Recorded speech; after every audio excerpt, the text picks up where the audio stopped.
All right, welcome everybody to Speaking Moistly. This is our new reggae intro song, thanks to Greg finding all of the other versions of this song. And we've got another one that will be performed next week. How are you doing, Greg?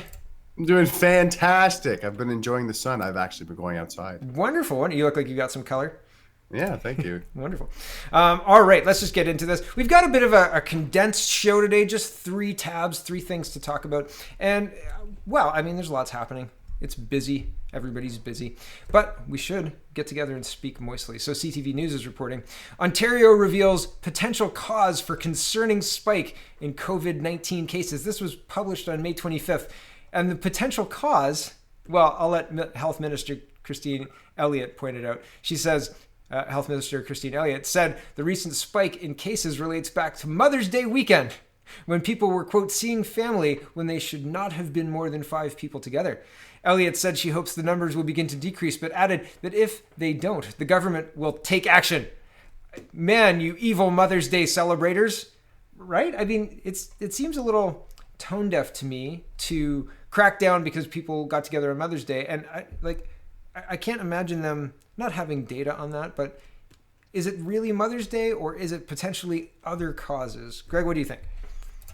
I think you bring up a great point with the data on that, because it's like this health minister, in my professional opinion, it's because of Mother's Day. What are you talking about? Are you tracking all of our cell phones and you saw that trend? That would be interesting information to know if that's the case. Yeah. Because it's kind of alluding to Mother's Day. We're seeing families who have, with more than 5 people together. And, how did you see that? What are you basing this on? And without that, because people always say, hey, in the news, I want it to be fact-based. I want it to be based on, the events that are happening. And this just sounds like a health minister saying, well, we think it was Mother's Day. Yeah, it seems like I wish that there would be, here's the study that I'm citing that tells us it's Mother's Day, or the data that I'm citing that tells us it was Mother's Day, or even like the makeup of the new cases shows that it was Mother's Day. But if the mix of international cases versus inside facilities like long-term care and whatever, and community transfer all stays the same, how could you potentially say this is definitely the case? And we're just talking about one aspect of the whole article here, and I think that's notable too. But I think the ease with which the media accepts this as fact is concerning, and people who get their news from like reputable news sources that report this will think, yeah, all those people who got together on Mother's Day and now, a big percentage of them are negatively impacted. I don't know that is true. And I just think it's unfortunate that we have to put up with this. Yeah. And I don't really think it's something new that happens in the phenomena of news these days, because it's not really necessarily factually true that it is linked to Mother's Day. Mm-hmm. However, when they make that strong implication in the article, it becomes what people think about. It becomes what people, Yep. That's what they associate with it. Yep. Whoops, that was my phone. New ringtone. But yeah, I mean, this, I think it's strange and unfortunate because it's kind of like a weird shaming of, oh, these people seeing their mothers, and they're not being safe. Yeah. And I don't know, like, what is that promoting? That's just like a strange message to send to people, I think. Yeah, it's a little shaping, like oh, I can't go visit my mom because the numbers might go up because the Minister of Health might get mad at me. Yeah, and what bothers me the most about that is whoever wrote this article, all the politicians who would preach this message, the health minister herself. Mm-hmm. Well, I'm going to see my mother because that's different. Well, I mean, you can't leave your cottage. You can't go to your cottage unless you're Justin Trudeau. You can't leave your province of where you're living unless you're Justin Trudeau, right? Unless you're an elected official. So it seems, rules for us rather than them. I want to note this as well. In March, the Ontario government made gatherings of more than 5 people, with the exception of those who live together, illegal. The order remains in place. So it's been months. Like, is there a time where we need to be looking at this? Like, if we can gather in Walmart if we can safely stand in line to go to stores like that, these are deemed necessities, right? Necessary places. We're not allowed to be able to be responsible enough to see our families or gather responsibly together, say in handy circles. Like it seems weird, like what do you think? I mean, to their benefit or like to their credit, this is unprecedented, and a lot of these politicians and officials are like trying to do the right thing. Okay, well, I want to push back a little bit on unprecedented though, because we understand what flu does, and if we have a bad flu go through a school, we don't shut the school down, right? We don't say, "Oh, kids, stay all home. Everybody stay home." We don't do that, and then stay home for 2 months. We don't shut the school down. We don't send kids to other schools or just say, "You know what? It's too dangerous. We can't have you guys all in here. It's a really bad flu this year, H1N1. We're going to shut it down."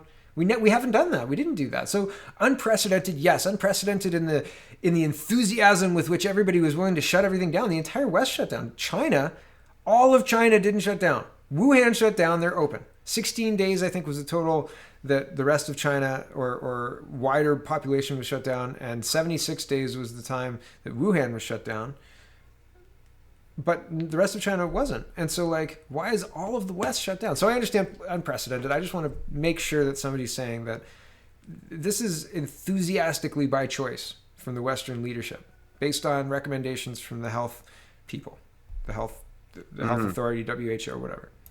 So, yeah, no, that's a good point. I'm not trying to derail you. I think it's important to note, right? Because like we can say it's unprecedented, and how would you react? And like, I don't think that I would be tolerating this extended lockdown. I don't think that the numbers necessarily indicate that we need to be responding with a continued lockdown. I think that there are at-risk populations that need to be considered when making further recommendations for long-term care or going forward to minimize the spread. But saying this is the only way to deal with this until there's a vaccine is not, I don't think, a realistic approach, right? Like, where's the vaccine for MERS or SARS or H1N1 that doesn't cause narcolepsy and other mental deficiencies, right? Like problems, all sorts of problems. I also, when I initially read this, I thought, is this actually really like news necessarily? Because what bothers me about it is I saw a meme of, hey, when you go out for a run during the lockdown, and then you see other people who are out and like you're shaming them because they went out. Yeah. And this kind of promotes that same idea of like, oh, like these people seeing their mothers on Mother's Day. And it's like, well, I'm going to see my mother because that's different. And it's like, I don't know. I don't even know how to express how strange that is to kind of be promoting that kind of weird policing of one another and also hypocrisy at the same time. Yeah. Nick, you're out too. Yeah. It seems weird. All right. Well, in the same kind of vein, parks and things, I'll move on to, I'll bring me into the focus there. I'll move on to the city, Toronto, is exploring circles painted on grass to ease physical distancing, Mayor says. This is such a silly idea, I think. Like, okay, you saw the pictures. Maybe you didn't see the pictures, but there were pictures. You saw them. There were pictures of the people in the park the other day, 10,000 people. They were saying these people live in the high rises. They don't have backyards. The poor people who don't have backyards. Fair enough. You're not going to keep people indoors with an indoor order. You're not going to keep people from congregating. But I don't think circles on the ground. What are you going to do? Have the bylaw officer walk in there and say, "All right, you're not in that circle there, boy. Get in there," or madam, or whatever. Like there's going to be problems with enforcement. And I mean, they had people defecating and urinating in people's yards because the bathrooms weren't open. So I think like there's holes in this plan, right? Like we don't want COVID-19 so much that we'll risk diphtheria. Like don't go near that place. That's the public washroom, like that neighborhood or that driveway there. What do you think?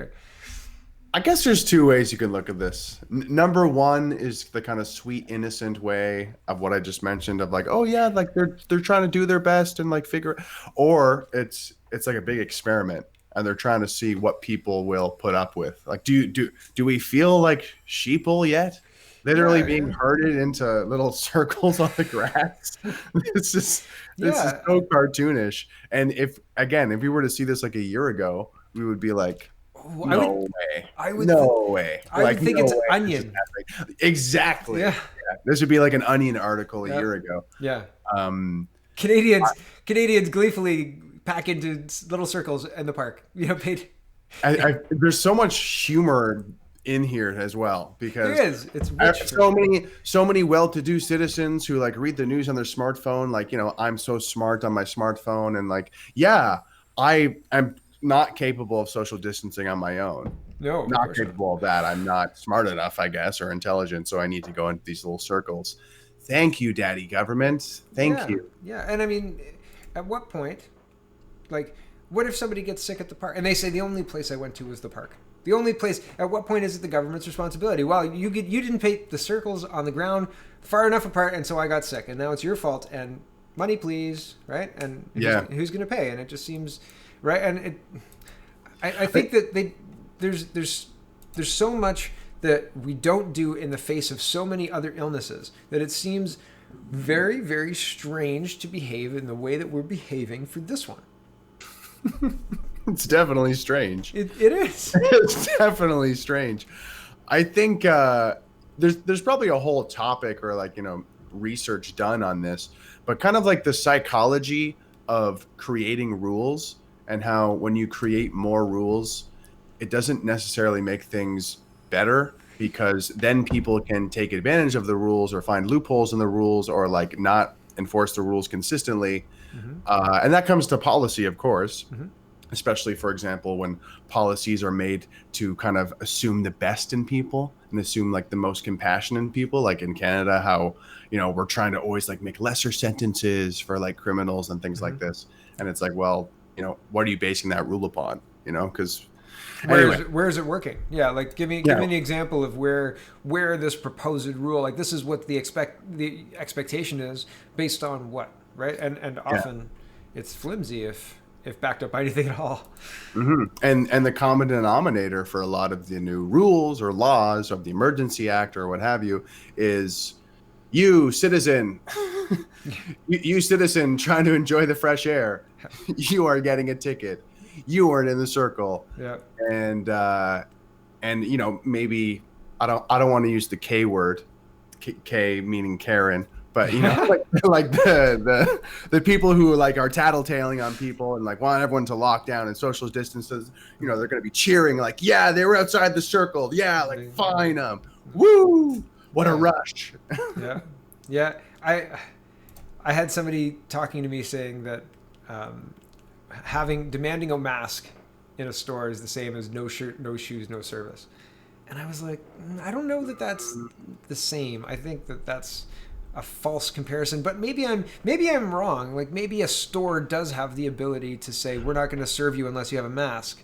Yeah, I think that, I mean, the only case I know of is Costco. I guess there's other ones like Pusateri's or something like that. The Costco. Sorry, carry on. I was just gonna say I think that's a little more justified because it's like, okay, you're gonna have a business. You can make this is like unprecedented times. So if you want to make those type of rules, I think that's okay because like that's your company, that's your private organization. I don't want to go all like libertarian mode, but that is their company, and if they want to make those rules, then like fair enough. I don't know. You don't like it? I don't know. It's along the same, but I mean. Well, dude, I mean, for Costco, you need to buy it. You need to get a membership. Like that's already like a big hoop to jump through. It is. It's a hoop. It's a hoop to jump through. But I mean, I was at Costco. There was people without masks the other day. And like kids without masks. Like there's a bunch of them. But anyway, it doesn't. I think that the required mask was a short. Longo's I know is still doing it, but other places like Longo's in Guelph is still doing it. Right, but masks. But I guess my point is, if you're a private organization, that's one thing. But for it to be like mandated by the state, that's another where it's like if you're not in your circle, you're gonna have to you're gonna have to pay a tax basically. Well, especially when the state was saying up until very recently, like no, don't wear a mask. Masks are like changing their opinion on things. Yeah, don't even get me started on that one. Yeah, no, I know that's. I mean, it's just crazy. Okay, last story for today. Trudeau says Ottawa undecided on whether to block Huawei from 5G networks. This comes with a whole series of other consequences, including potentially being removed from the Five Eyes security or Five Eyes spying network, which I think that's not a bad, like, that's probably a good thing, isn't it? Like, ultimately, I mean, I understand it's for security and Five Eyes is supposed to keep everybody safe, but I mean, have you been watching what's been going on in the United States? It doesn't look like people are keeping everybody safe. So I don't know. Here's the article very quickly. Prime Minister Justin Trudeau is staying mum on whether his government might join other allies in banning or restricting Chinese telecom giant Huawei technologies from supplying gear for next generation 5G wireless networks. So Bell is building a 5G network currently with Huawei through TELUS, I believe, and Rogers is building a 5G network through Ericsson, which is a Swiss company. The political opinion on China currently in Canada and the political opinion on Huawei themselves from the Conservatives, which has been the official opposition, is that we shouldn't be dealing with China and we shouldn't be having China build our 5G network. My question is, what's the urgency for 5G? If we can't build our own 5G network, couldn't we just stay on 4G longer? Couldn't we just replace the network pieces that we've got until we can, build a 5G network here? Or have Ericsson or whatever. It seems crazy, this push to be like, we can't build it and it has to get built tomorrow. Right now, it's got to get built yesterday. Forget tomorrow. I don't get it. Maybe I'm missing something. Do you know something that I don't, Greg? This is such a big topic for me in terms of, for me, this is just like increasingly making our world more technocratic or technology based. I can stream like high quality video on 4G. Yep. So why do we even need 5G? But like, of course, we're not going to ask that question because we need more and quicker and faster. But yeah, I mean, I personally feel like we live in the age of the conspiracy theory. Yeah. So it's like, it's hard not to be a little bit suspicious of this technology. The best argument I've heard for 5G is, oh, well, it's going to like eliminate the latency for self-driving cars. And it's like, okay, yep. I don't know. We're commuting less and less now. Yeah, really. Thing. I don't know. It's but this article specifically, I won't bog this conversation down with technology and everything. Mm-hmm. But this article specifically, it bothers me that I just feel like it's more leadership in this country, which is like, we're thinking about something. And it's like, is that really like the news? Like, oh, we're thinking about this decision. Yeah. And this one quote in the article from Trudeau, on the issue, we have been taking advice from our security officials. We have been working with them on what is the right path forward for Canada. I feel like we hear this all the time. Mm-hmm. We're taking advice. We're working with these people. We're working with those people. We're collecting the information. We're doing the research. We're finding out what's the best decision to make. And it's a very optical thing to say because it's like, hey, like, we're taking in all the information, blah, blah, blah, blah, blah. But it doesn't mean anything. Yeah. It's unfortunately, a lot of people find it satisfying. Like, oh, they're thinking hard about it. Oh, we're in good hands. Yes. Yeah. And like this, it's not like this wasn't an election issue in the last election. Like, talking about China was happening in early 2019, and even Mr. Scheer came out and was talking about the China problem and how to move forward with China and how to reset on China. So like the idea and the consequences as well, the idea of having the Five Eyes access removed, like I said at the beginning, isn't that a positive thing? I mean, possibly for Canadian citizens, but ultimately for Canada, it would be a black eye similar to the problems we're having with actually dealing directly with China on the two Michaels, etc. Like, politically, it would be not a good thing for Canada, despite how kind of sketchy the Five Eyes are, etc. Politically, people would see that as a black mark on us if we allowed China to build a 5G network and then we were removed from this partnership of Western ally states. Like, that would be problematic, right? It wouldn't look good. Yeah. I actually put something about 5G in my own platform when we ran in that election in the fall. Mm-hmm. I called for basically research on 5G and also media literacy. Mm-hmm. And that included for people who make laws. Well, it's just like, folks, we're we're adopting all this technology so rapidly and we're not asking any questions about it. Yeah. A great example is I grew up with Nintendo. Mm-hmm. Okay, the original Nintendo. I remember seeing a little blotch on the screen. Mm-hmm. Okay, running outside and playing soccer was a much more stimulating experience for a young me. I love Nintendo.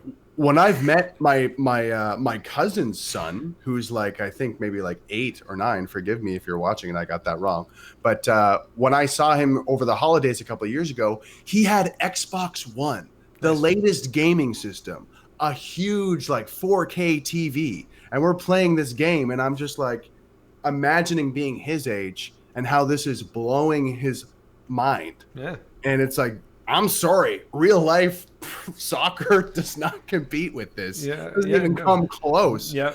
So in my platform, I'm basically saying, are we going to do research on this? Yeah. Let's do a little bit of studying to see how this affects a young child's brain. Wow. And also, I actually mentioned it in a debate, how we always have these things attached to us all the time. Yeah.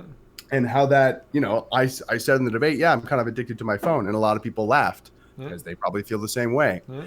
But we're not questioning any of it. No, let's get 5G. Yeah, that's great. Perfect. Okay, see, more and more. There's no question on the addiction, though. The whole job, so even like Facebook, if you work for Facebook, your job is to keep eyeballs on that screen for as long as possible, right? Mm-hmm. So like, and so every single app is, and I mean, with the exception of like utilities and stuff like that, every single app is gamified with the goal of having you spend money, micro purchases for little whatever, and to keep your eyes there if they're selling ads, because if they're selling ads, then they're selling your eyeball time. Like this person is engaged this amount of time. So yeah, I don't know. Like I have a hard time understanding the urgency for the 5G build out. I understand technology marches on and blah blah blah blah blah, but when there's all these other strings attached, and with public opinion such that the trust just isn't there, I don't understand the dithering from the government. It just seems like you were saying, where's the leadership, right? It seems the undecidedness, the maybe we will, maybe we won't. It's been forever. It's been since like 2018, and like, so people have just gone ahead, like, all right, we'll just build it out this way. Like, and it seems crazy. All right. Do you want to wrap? Do you have anything to say about the 5G before we move on? I was just going to say, I alluded to the age of the conspiracy theory. I just really think like, questioning authority, especially at a time like this, and like people asking questions about this, I really hope it becomes more popular, because we're putting so much faith into, I don't know, people that are indecisive about 5G. I don't know. We're putting so much faith in Google. All sorts of stuff. Yeah. All sorts of stuff. And I think that it shouldn't be seen as weird or strange or conspiratorial to like be asking these questions. To question it. Well, and I mean, like, it's being sold as safe. It's being sold as like the next evolution, the obvious next evolution, the Of course it is. Of course it is. And being like, sold. Yeah, well, and I mean, person, there's lots of money in AI, there's lots of money in all sorts of these technologies. There's lots of money in bots to change public opinion because Facebook showed you more left-wing than right-wing things. Like there's just, I mean, there's an industry, like, forget cottage industry. Like, this is a booming multi-billion-dollar, totally above board. If you know how to do it, you're in the market and you are controlling the bot farms to make sure that your clients, whatever they want, are being pushed forward. I mean, like, when you're getting not shaped Google results, but shaped Google results, right? Like, when you're getting the Google narrative rather than maybe the accepted truth, or maybe the not so accepted truth. I don't know. The conspiracy theory. Like, a good example would be when the WHO said it was a conspiracy theory that there was human to human transmission of the virus, and then all of a sudden until it wasn't a conspiracy theory. Well, it wasn't. Yeah. Right. My favorite, like, easy way to like depict how foolish this term is the Jussie Smollett. Yeah. Right? So it's like he told us this story that allegedly, I won't go over the whole thing, but essentially he's like, oh, a hate crime was done against me by 2 guys in MAGA hats. Yeah.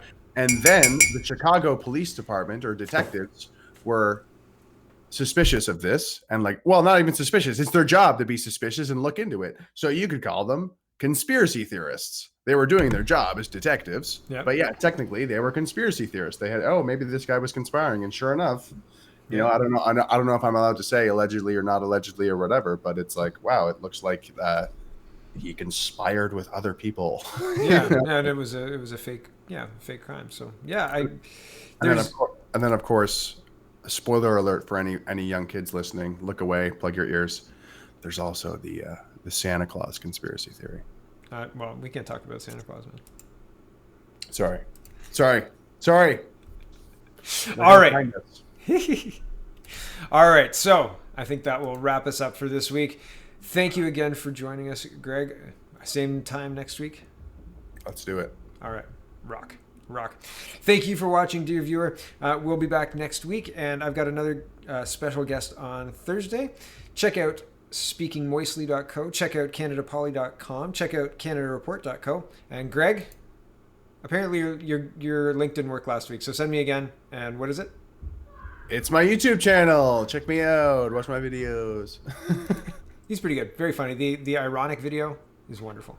Okay. Thank you. And yeah. All right. And here's Speaking Moistly to play us out. We'll see you next week.